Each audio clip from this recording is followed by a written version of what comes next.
এই তুমি কম্বলের ভিতরে কেন কেন মামি? আমি কি তোমার পর মানুষ? আমি কি তোমার বিছানায় ঘুমাতে পারি না? তুমি তো আমার মায়ের মতো। আর মায়ের সাথে থাকলে কি অপরাধ? আমি সেই কমবয়সী ছেলের কথা শুনে অবাক হলাম। আরে তাই বলে তুমি কম্বলের ভিতরে চলে আসবে? ছেলেটি বলল, আমি আমার মা যদি বেঁচে থাকত তাহলে কি আমাকে তাড়িয়ে দিত? আমার খুব শীত লাগছে, তাই আমি চলে আসলাম। গত বছর মায়ের সাথে থেকেছি, এখন আমার একা ঘুম আসে না। তারপর তার এমন এমন কথা শুনে আমার খুব কষ্ট লাগল। তারপর আমি তাকে আমার বিছানায় থাকতে দিলাম। রাত যখন গভীর হল তখন সেই 11 বছরের ছেলেটি আমার সাথে। বন্ধুরা, মূল ঘটনাটি শুরু করার পূর্বে তোমাদের কাছে একটা রিকোয়েস্ট, তোমরা যারা এখন আমার চ্যানেলটিকে সাবস্ক্রাইব করেননি তারা আমার চ্যানেলটি সাবস্ক্রাইব করে পাশে থাকবে। এবার মূল ঘটনাটি শুরু করি। আমি যাকে বিয়ে করেছিলাম, মানে আমার স্বামীর একটা 11 বছরের মামাতো ভাই ছিল। সেই 11 বছরের মামাতো ভাইটা আমার দিকে এক অন্যরকম দৃষ্টিতে তাকিয়ে থাকত, যেন আমার কাছে আর কিছু চাওয়ার। কিন্তু একদিন হঠাৎ ছেলেটি বলল, আমাকে আপনি গোসল করিয়ে দিবেন। আমি ভাবলাম তার বয়স 11, সে নিজেই গোসল করতে পারে, কিন্তু আমাকে দিয়ে গোসল করাতে চায় কেন? ছেলেটি কান্না করে বলল, আমার মা থাকলে আমাকে টিকিট গোসল করিয়ে দিত। তার কথা শুনে আমার কিছুটা তার প্রতি মায়া হল। তারপর একদিন গভীর রাতে ছেলেটি আমার কম্পনের ভিতরে আসে। তারপর কি ঘটেছিল তা জানতে ভিডিওটি শেষ পর্যন্ত দেখতে থাকুন।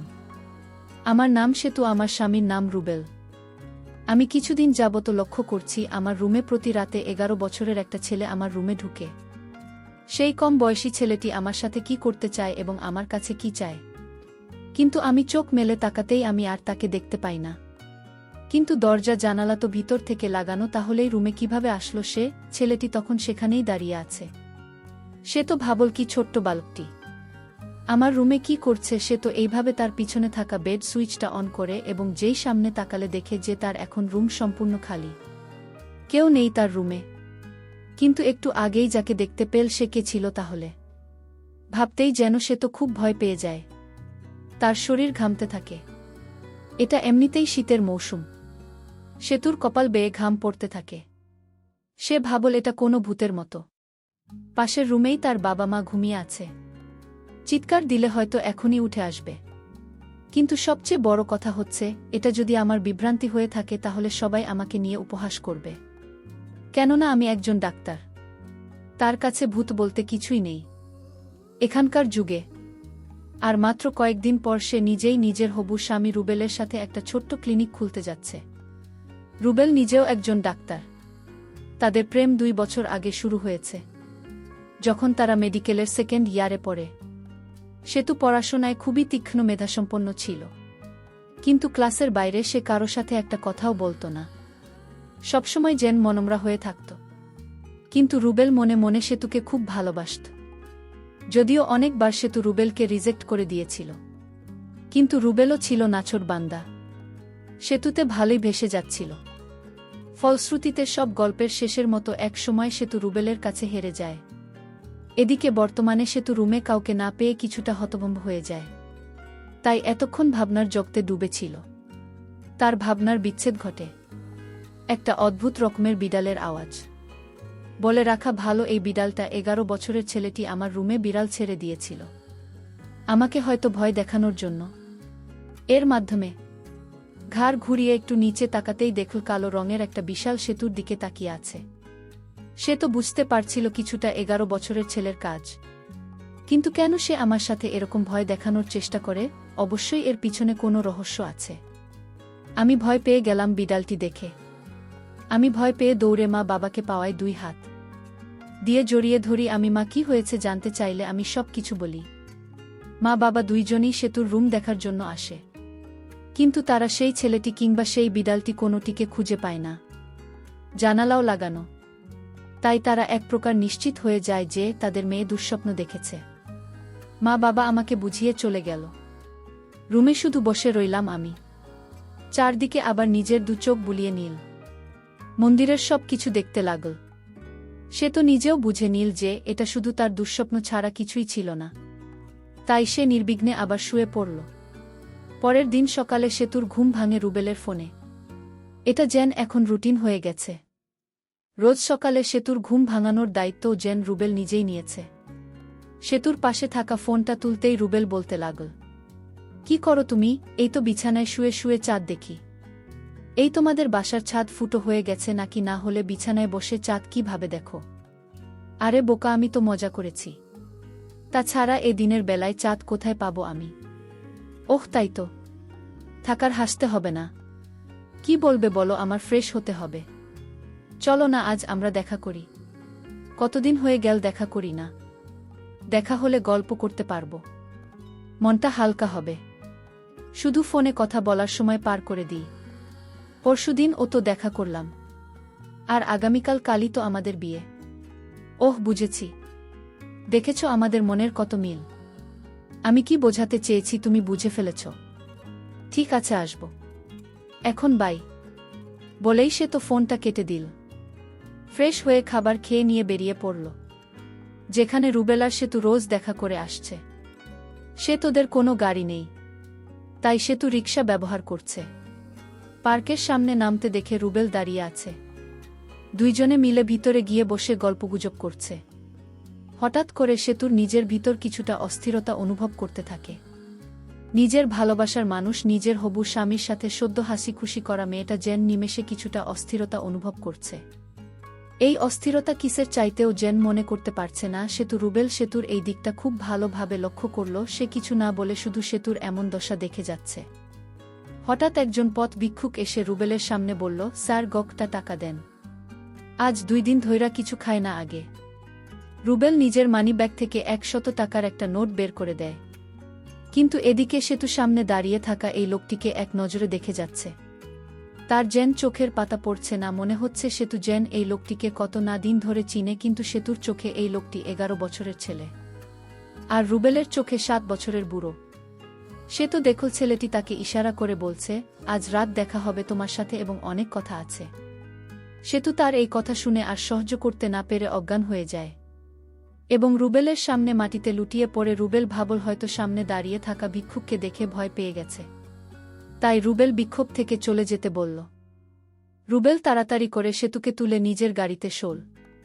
সে তোদের বাড়িতে নিয়ে যেতেই নিজের মেয়েকে অজ্ঞান অবস্থায় দেখে সেতুর বাবা মা যেন খুবই চমকে গেল। কিন্তু রুবেল তাদের সান্ত্বনা দেওয়ার জন্য বলল যে সে তো শুধুমাত্র ফ্রাস্ট্রেশনে পড়ে জ্ঞান হারিয়েছে। এই বলে রুবেল নিজের বাসায় চলে গেল। কন্যা আগামীকালই তাদের বিয়ে, অনেক প্রস্তুতি এখনও বাদ আছে। পরের দিন দুই পরিবারের মাঝে যেন খুশির পাহাড় নেমে আসে। আজ সেতু আর রুবেলের বিয়ে। বাহিরের সবাই রুবেলের সাথে কথা বলছে, আর এদিকে ঘরের ভিতর সেতু বসে আছে। রুমে কেউ নেই। যেখানে সেতুর সবচেয়ে বেশি খুশি হওয়ার কথা সেখানে সেতু কিছুটা মনমরা। ধীরে ধীরে বিয়ে খুব ভালোভাবে সুসম্পন্ন হল। বসে যে রুবেলের বাড়িতে প্রবেশ করল। রুবেলের একটা মামাতো ভাই ছিল, তার বয়স 11 বছর, দেখতে অনেক সুন্দর। ছেলেটির নাম বাপি। রুবেলের মামাতো ভাইয়ের মা বাবা ছোটবেলায় মারা যায়। তার আর আপন বলতে পৃথিবীতে কেউ ছিল না, আর তাই রুবেল তাকে নিজের বাড়িতে এনে স্কুলে ভর্তি করে দেয়। আর তখন থেকেই রুবেলের মামাতো ভাই তাদের বাসায় থাকে। যাই হোক, আমি যেদিন রুবেলের ঘরে বসে গেলাম তখন দেখতে পেলাম 11 বছরের ছেলেটি বাপিকে। বাপিকে আমি দেখে অবাক হয়ে গেলাম। আমার রুমে যে ছেলেটিকে দেখতে পেতাম ঠিক রবিনের মতো। আমার মনে হচ্ছে এই ছেলেটি আমার রুমে যেত, কিন্তু কেন যেত তার মতো আমি বুঝতে পারিনি। একদিন ঠিকই বুঝতে পেরেছিলাম, সেটা আবার অনেক কৌশলে। এই বিষয়টা পরে বলছি। আমি তখন ছেলেটিকে দেখে আমি তাকে ডাক দিলাম, বাপি তুমি আমার কাছে আসো, তোমার সাথে আমার কথা আছে। আমি ডাক দেওয়ার সাথে সাথে সে আমার কাছে চলে আসলো। আমি তাকে জিজ্ঞেস করলাম, তুমি কতদিন ধরে বাড়িতে আছো? সে বলল, আমার বয়স যখন 5 তখন থেকেই আমি বাড়িতে আছি। তোমার মামাতো ভাই মানে রুবেলের সাথে যে আমার প্রেম ছিল সেটা তুমি কি জানতে? সে বলল, রুবেল ভাই আর তোমার যেদিন প্রথম সাক্ষাৎ করো এবং ভাইয়া যেদিন তোমার সাথে ফোনালাপ করে তখন আমি সব শুনতাম, তোমাদের প্রেম সম্পর্কে সব জানতাম আগে থেকেই। আমি তার কথা শুনে অবাক হয়ে গেছি। তাহলে কি এই ছেলে আমার রুমে রাতে যেত? কিন্তু কেন যেত এর কিছুই আমি জানতাম না। তবে কেন যেত এটা আমার জানতে হবে। কিছুদিন পরের কথা, আমি যখন বাথরুমে গোসল করতে যাই তখন এই বাচ্চা ছেলেটিকে আমি বাথরুমে দেখতে পাই। আমি যেদিকেই যাই শুধু তাকেই দেখতে পাই। কেন সে আমাকে ফলো করে? আমার কাছে কি চায়? ছেলেটি আমার দিকে বাজে দৃষ্টিতে তাকিয়ে থাকত। আমি তাকে জিজ্ঞেস করলাম, তুমি এভাবে তাকিয়ে কি দেখছ? সে বলল, আমি কিছুই দেখি না। তবে তোমার প্রতি আমার কেন এত মায়া লাগে জানি না। আমার ইচ্ছা করে 24 ঘন্টা তোমার দিকে তাকিয়ে থাকি। আমি বললাম, কি বলছো তুমি? তোমার কি মাথা ঠিক আছে? সে বলল, আমার মাথা ঠিক আছে, তোমার মাথায় সমস্যা আছে। আমি তার প্রতিটি কথা শুনে আমার অবাক লাগত। সে আমার সাথে অদ্ভুত কথা বলতো, যেটা বড় মানুষও বলতে পারত না। বিয়ের প্রায় আমাদের 6 মাস হয়ে গেল। এদিকে আমার স্বামী আমাকে বলল, আমাদের একটা ক্লিনিক রেখেছিলাম, সেই বিষয়ে কথা বলতে বা কনফার্ম করতে ঢাকা যেতে হবে কিছুদিনের জন্য। পরের দিন আমার স্বামী চলে গেল ঢাকায়। আমি বাসায় একা। আমার শ্বশুর বাড়িতে ছিল শুধু। আমার শাশুড়ি মা অনেক আগেই মারা গিয়েছিল। তারপর রাতের খাবার খেয়ে আমি আমার রুমে ঘুমাতে গেলাম। রাতের মাঝামাঝি সময়ে আমার ঘরে আমি কারো হাঁটার শব্দ শুনতে পেলাম এবং আমি আমার নিজের বাড়িতে যে বিড়ালটা ছিল সেই বিড়ালটা আমার রুমে দেখতে পেলাম। আমি ভয় পেয়ে কান্না করতে লাগলাম। হঠাৎ করে দরজাটা খুলে 11 বছরের ছেলেটি আমার কাছে এসে বলল, কি হয়েছে আপনার? কোনো সমস্যা হয়েছে কি আপনার? আমি বললাম, আমাদের বাড়িতেই বিড়ালটাকে আমি দেখতে পেতাম, কিন্তু আজ দেখি আমার শ্বশুরবাড়িতে তো এই বিড়ালটা দেখতে পেলাম। আর তাছাড়া আরও একটি কথা হলো, তোমাকে আমি বলিনি এখনো। ঠিক তোমার মতো একটা ছেলেকে দেখতে পেতাম। প্রতি রাতে আমার রুমে কিভাবে আসতো আমি জানি না। তখন সে আমাকে বলল, এটা আপনার মনের ভুল, আপনি মনে হয় দুঃস্বপ্ন দেখেছেন। আমি বললাম, না, আমি এটা বাস্তবে দেখেছি। সে আমার কথা কিছুতেই বিশ্বাস করল না। এর পরের দিন আমি গোসল করতে গেলাম। তখন ছেলেটি আমাকে বলল, আমার একটা কথা রাখবে। আমি বললাম, কি কথা? সে বলল, আমার মা আমাকে গোসল করিয়ে দিত, নিজে হাতে খেতে দিত। আমি আজ 4 বছর যাবত সেই স্নেহ থেকে বঞ্চিত। তাই যদি আপনি কিছু মনে না করলে আমাকে আপনি গোসল করিয়ে দিবেন এবং নিজ হাতে ভাত খাইয়ে দেবেন। আমি তার কথা শুনে অবাক হয়ে গেছি। আমি তখন তাকে সান্ত্বনা দিয়ে বললাম, আরে বোকা, তখন তো তুমি ছোট্ট ছিলে, আর এখন তো তুমি বড় হয়েছ। এখন তুমি নিজে গোসল করতে শিখেছ, নিজ হাতে খাইতে শিখেছ। এখন তো তুমি বড় হয়েছ। আমার কাছে তার এই চাওয়াটা আমার কাছে যেন অদ্ভুত লাগল। সে নিজেই পারে গোসল করতে, কিন্তু আমাকে বলছে গোসল করিয়ে দিতে। সে বলল, কোনো কিছু বলছো না যে আমি তাকে বলেছিলাম? আমি বলেছিলাম, তুমি আমার ছেলে না, আর তাই আমি তোমাকে গোসল করিয়ে দিতে পারবো না। হঠাৎ লক্ষ্য করলাম ছেলেটির চোখ দিয়ে পানি জবল করে পড়ছে, কান্না করছে আর আমাকে বলতে লাগল, বড়দের কাছ থেকে শুনেছি ভাবি হচ্ছে মায়ের সমতুল্য, তাহলে তুমি আমাকে কেন গোসল করাতে পারবে না আর নিজ হাতে ভাত খাওয়াতে পারবে না? আমি তার কথা শুনে বারবার অবাক হচ্ছি। বলে, কি ছেলেটা? আমি তাকে বলেছি, ঠিক আছে, আমি তোমার সব কথা শুন, তার আগে তোমার একটা সত্যি কথা বলতে হবে। সে বলল, আমি কোনো দিন কারো সাথে মিথ্যা কথা বলিনি, আর বলবো না। আপনি বলেন, কি বলবেন? তখন আমি তাকে জিজ্ঞেস করেছিলাম, আমার বাড়িতে রাতে তুমি কি আমার ঘরেই বিড়ালটি ছেড়ে দিতে এবং তুমি কি আমার রুমে যেতে? তখন সে বলল, আমি যেতাম। তার এই কথা শোনার পর আমার সারা শরীর ভয়ে কাঁপতে লাগল। মাত্র 11 বছরের ছেলেটি কিভাবে আমার রুমে গেল? আমি তাকে আবার জিজ্ঞেস করলাম, কেন যেতে আমাদের বাড়িতে? তখন সে বলল, আগে আমাকে গোসল করিয়ে দাও, তারপর বলছি। তার আগে আমি কিছুই বলবো না। তার একটাই কথা, তাকে গোসল করিয়ে দিতে হবে। আমি তাকে সন্দেহ করতে লাগলাম আর ভয় করতাম, কারণ তার যে কোনো উদ্দেশ্য আছে। আমি মনে মনে একটা সিদ্ধান্ত নিলাম তাকে পরীক্ষা করার জন্য। আমি তার মনের উদ্দেশ্য তা জানার জন্য আমি তাকে গোসল করাতে রাজি হলাম। আমি তাকে গোসল করাতে নিয়ে গেলাম। গোসল করার সময় সে কান্না করতে লাগল আর বলতে লাগল, আমার মা বেঁচে থাকলে হয়তো তোমার মতো এভাবে গোসল করিয়ে দিত। 11 বছরের সেই ছেলের কথা শুনে আমি অবাক হতাম। ঠিক আছে, আজ তো তোমায় গোসল করিয়ে দিলাম, তোমার কথা রাখলাম। এখন বলো, এই বিড়াল এবং আমার ঘরে তুমি কিভাবে যেতে? তখন সে যে কথাটা বলল তা শুনে আমার মনে হলো আমার দম বন্ধ হয়ে আসছে। সে বলল, আমার মা মারা যাবার পর আমি আমার মায়ের জন্য কান্না করতাম। আমি আমার মাকে কিছুতেই ভুলতে পারতাম না। আমার মায়ের মুখখানা সবসময় চোখে ভেসে উঠত। আমার রাতে ঘুম আসত না। আমি মামার কোনো কথা শুনতাম না। আমি এদিক সেদিক চলে যেতাম। তখন মামা আমাকে একজন সাধু বাবার কাছে নিয়ে চলে। সাধু বাবা আমায় দেখে বলল, এই ছেলে তার মায়ের জন্য পাগল। সে যদি তার মাকে দেখতে না পায় তাহলে কিছু দিনের ভিতরে পাগল হয়ে যাবে। মামা বলল, তাহলে এখন উপায় কি? সাধুবাবা তখন বলল, ওকে আমি একটা পোষা বিড়াল দিব।